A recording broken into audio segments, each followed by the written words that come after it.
আহিছো গুৱাহাটীত দ্বিতীয়বাৰ কাৰণে জুবিন গাৰ্গৰ যেটো মৰণোত্তৰ পৰীক্ষা কৰা হৈছিল মৰণোত্তৰ পৰীক্ষাৰ প্ৰতিবেদনত আহিছে কেতবোৰ ভয়ংকৰ তথ্য তাত আটাইতকৈ ডাঙৰ তথ্যটো আহিছে মৃত্যুৰ পূৰ্বে জুবিন গাৰ্গৰ লাউখোলাত আঘাতৰ চিন পোৱা গৈছে এটো গুৱাহাটীত হোৱা দ্বিতীয়বাৰ কাৰণে যেটো হৈছিল মৰণোত্তৰ পৰীক্ষাৰ প্ৰতিবেদনত এবোৰ ভয়ংকৰ তথ্য আহিছে জুবিন গাৰ্গৰ সেন্ট্ৰেল নাৰ্ভাছ সিস্টেমত হোৱা আঘাতৰ বাবে মগজুত গ্লাইৰোসিস নামৰ অংশত পোৱা গৈছে পৰিৱৰ্তিত অৱস্থা এয়া মৰণোত্তৰ পৰীক্ষাৰ প্ৰতিবেদনৰ কিছু অংশ লগতে মৃত্যুৰ পূৰ্বে জুবিন গাৰ্গৰ লাউখোলাত আঘাত থকা বুলি মৰণোত্তৰ পৰীক্ষাত সন্নিবিষ্ট কৰিছে বিশেষজ্ঞ চিকিৎসকসকলে ইয়াৰ পৰা প্ৰমাণ হয় যে জুবিন গাৰ্গৰ এই মৃত্যু স্বাভাৱিক মৃত্যু নাছিল জুবিন গাৰ্গৰ লগত মৃত্যুৰ পূৰ্বে কিবা নঘটিবলগীয়া কিবা ঘটনা ঘটিছে যিসমূহ প্ৰতিবেদনৰ ভিত্তিতে মুখ্যমন্ত্ৰীয়ে উল্লেখ কৰিছিল সিআইডিয়ে নিৰ্দিষ্ট দিশ বিচাৰি পাইছে আৰু কালি নীতিটো যেটো বিচাৰ ৰিপৰ্টৰ কথা মুখ্যমন্ত্ৰীয়ে কৈছিল তাতো কৈছে যে এটা অনাকাংক্ষিত খবৰ বা ফলাফল ওলাব পাৰে তাৰ মাজতে হঠাৎ এই কথা আহিছে যে জুবিন গাৰ্গৰ লাউখোলাত আঘাতৰ চিন পোৱা গৈছে এটো মৰণোত্তৰ প্ৰতিবেদনৰ পৰীক্ষাৰ প্ৰতিবেদনৰ এটা অংশ যত বিশেষজ্ঞ চিকিৎসকসকলে এই কথা কৈছে যে জুবিন গাৰ্গৰ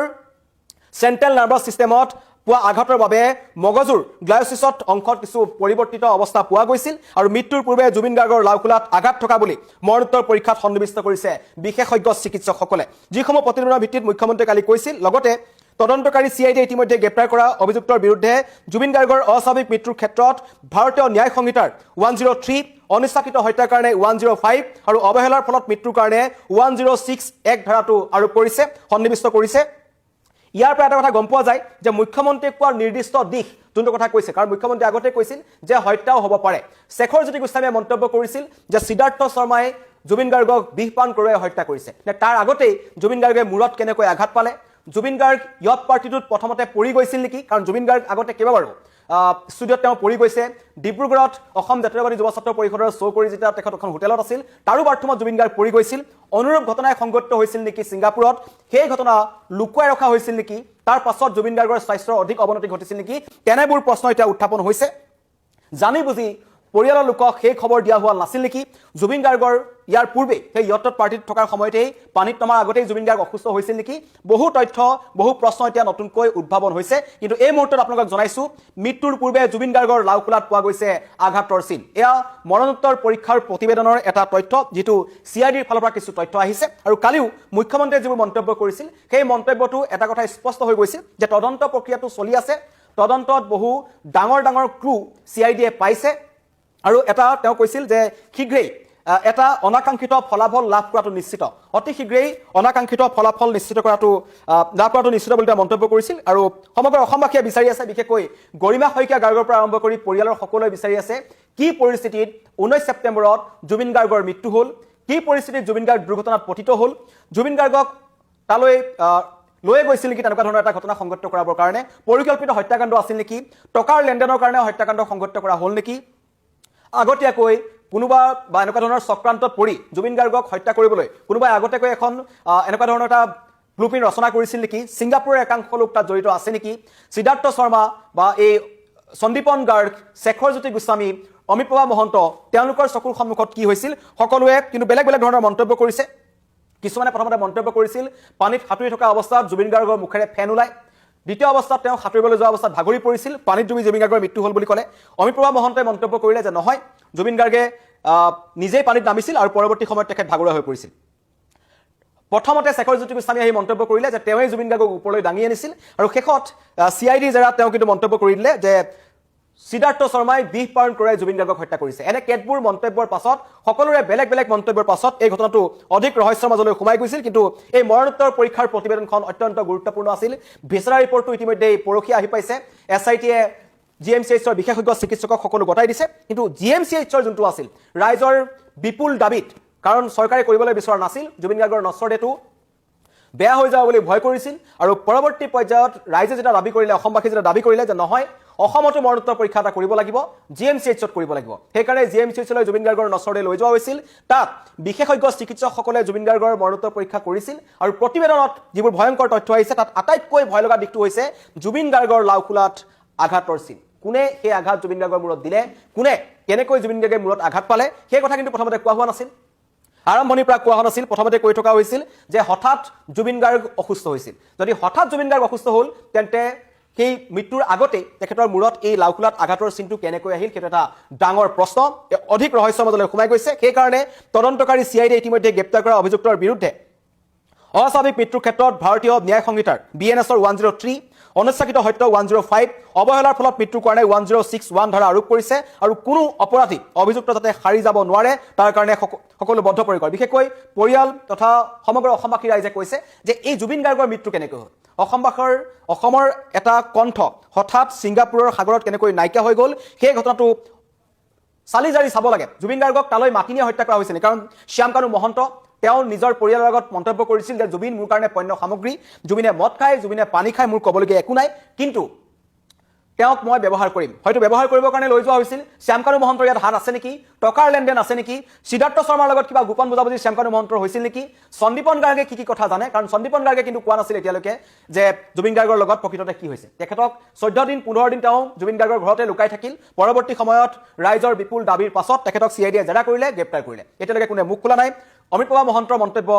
আমি সকলোৱে দেখি আছো সুস্মিতা গোস্বামী নামৰ ছোৱালীজনী অত্যন্ত এগৰাকী ৰহস্যময় যুৱতী ক'ৰ পৰা আহিল কেনেকৈ আহিল কোনে সেই ইয়ত পাৰ্টিত লৈ তেখেতক মাতিলে সকলো ৰহস্যৰ আৱৰ্তত আছে জুবিন গাৰ্গক পৰিকল্পিতভাৱে প্ৰবাসী অসমীয়াসকলৰ মাজত কোনে নি হত্যা কৰিলে সেয়াৰ তদন্ত লাগে যথেষ্ট লোকে মন্তব্য কৰিছে যে জুবিন গাৰ্গৰ এই অনাকাংক্ষিত মৃত্যু যেটো অস্বাভাৱিক মৃত্যু কোনে মানি ল'ব পৰা নাই কাৰণ 19 ছেপ্টেম্বৰৰ পৰা আজিলৈকে এই মুহূৰ্তলৈকে কোনো এজন অসমবাসীয়ে মানি ল'ব পৰা নাই যে জুবিন গাৰ্গ আমাৰ মাজত নাই কিন্তু তাৰ মাজতে এনেকুৱা কিছুমান খবৰ আহিছে যে জুবিন গাৰ্গৰ মূৰত বা লাওখোলাত আঘাতৰ চিন আছিল মানে মানুহজনক হত্যা কৰা হৈছিল নেকি মানুহজনক কোনোবাই পৰিকল্পিতভাৱে আগতে হত্যা কৰিছিল নেকি তাৰ পিছত তেখেতক পানীত পেলাই দিছিল নেকি এনে কেতবোৰ ঘটনা আছে কাৰণ অসম আৰক্ষীয়ে ছিংগাপুৰত তদন্ত কৰিবলৈ যাব নোৱাৰে যদিও যায় কিমান দিনৰ পিছত যাব সেই সাগৰৰ বুকুত কেনেকুৱা ধৰণৰ তথ্য সমল বিচাৰি পাব সেইটো মই নকলো আপোনালোকে বুজি পাইছে হোটেল পেচিফিক যিখন ছিংগাপুৰৰ এখন আটাইতকৈ ডাঙৰ হোটেল বুলি কোৱা যায় এখন টপ 5 হোটেলৰ ভিতৰত পৰে তাৰ 33 নম্বৰ যেটো ফ্লোৰ আছিল তাৰ জুবিন গাৰ্গ আছিল সেই কোঠাটোত যদি এতিয়া গৈ অসম আৰক্ষীয়ে বিচাৰ কুচাৰ কৰে কি তথ্যমান পাব সেইটো মই নকলো আপোনালোকে বুজি পাইছে মানে ছিংগাপুৰৰ তদন্ত অসম আৰক্ষীয়ে কৰিব নোৱাৰে সেই কথা আউপিকীয়াকৈ ADGPয়ে কৈ দিছে আৰু তেওঁ এটা কথা কৈছিল যে আমাৰ গৈ তাত তদন্ত কৰিবলৈ কিছু অসুবিধা আছে ছিংগাপুৰত তদন্ত নকৰাকৈ জুবিন গাৰ্গৰ এই সমগ্ৰ ঘটনাটোৰ তদন্ত প্ৰক্ৰিয়া কিমান ভালকৈ হ'ব সেয়া আপুনি মই সহজে বুজি পাইছো জুবিন গাৰ্গৰ এই লাওখোলাত যি আঘাতৰ চিন পোৱা গৈছে এই ঘটনাই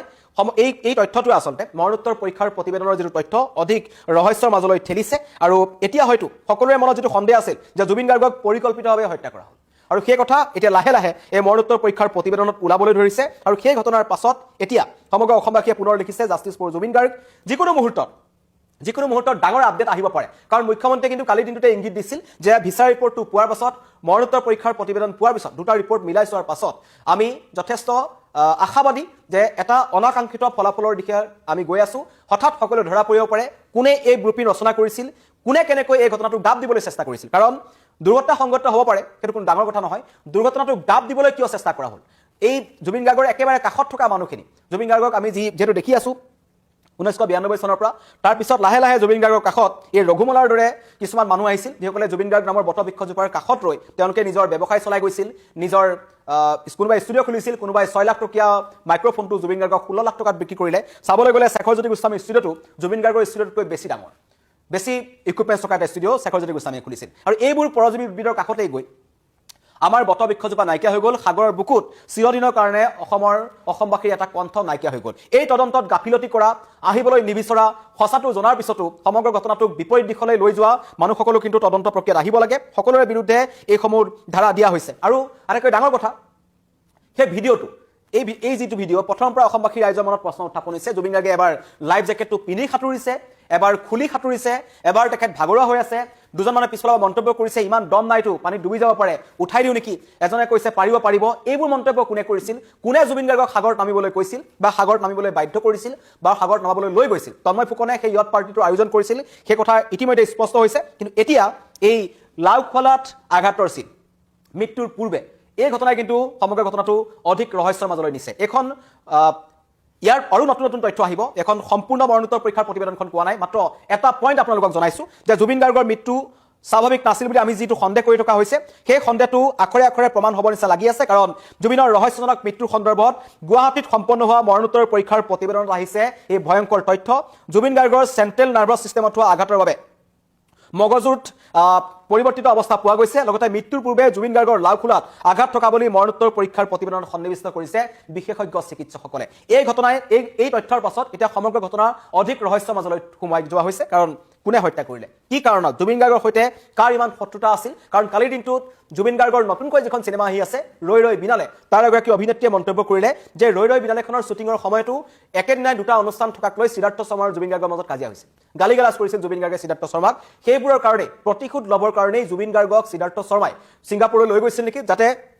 বিদেশত যদি জুবিন গাৰ্গৰ লগত কিবা এটা সংগত হয় তেন্তে সেই তদন্ত প্ৰক্ৰিয়াত যে লেহেমীয়া হ'ব বা বহু যে সুৰুঙা থাকি যাব সেই কথা এওঁলোকৰ নিচিনা একাংশ চতুৰ মানুহে হয়তো জানিছিল আৰু এইটো এটা গ্ৰুপি ৰচনা কৰিছে কাৰণ শ্যামকানু মহন্তই প্ৰথম এটা মন্তব্য কৰিছিল 19 তাৰিখে জুবিন গাৰ্গৰ কায়িকভাৱে নাইকিয়া হ'ল বুলি আমি গম পালোঁ তাৰপিছত কেইবাদিনো 1 অক্টোবৰত গ্ৰেপ্তাৰ হ'ল শ্যামকানু মহন্ত আৰু সিদ্ধাৰ্থ শৰ্মা এই সময়খিনিত তেওঁলোকে একাধিকবাৰ আহি নিজকে নিৰ্দোষী সজাবলৈ চেষ্টা কৰিছিল শ্যামকানু আৰু তাৰ পিছৰ পৰ্যায়ত নিজকে নিৰ্দোষী বুলি তেওঁলোকে বচাবলৈ চেষ্টা কৰিছিল কিন্তু পৰৱৰ্তী পৰ্যায়ত ৰাইজৰ বিপুল দাবীৰ পিছত তেওঁলোকক গ্ৰেপ্তাৰ কৰা হ'ল আৰু এতিয়া মৰণোত্তৰ পৰীক্ষাৰ প্ৰতিবেদনত কেতবোৰ ভয়ংকৰ তথ্য আহিছে পৰৱৰ্তী সময়ত আমি অধিক ভালকৈ এই মৰণোত্তৰ পৰীক্ষাৰ প্ৰতিবেদনত কি আছে আপোনালোকক সঠিকভাৱে জনাম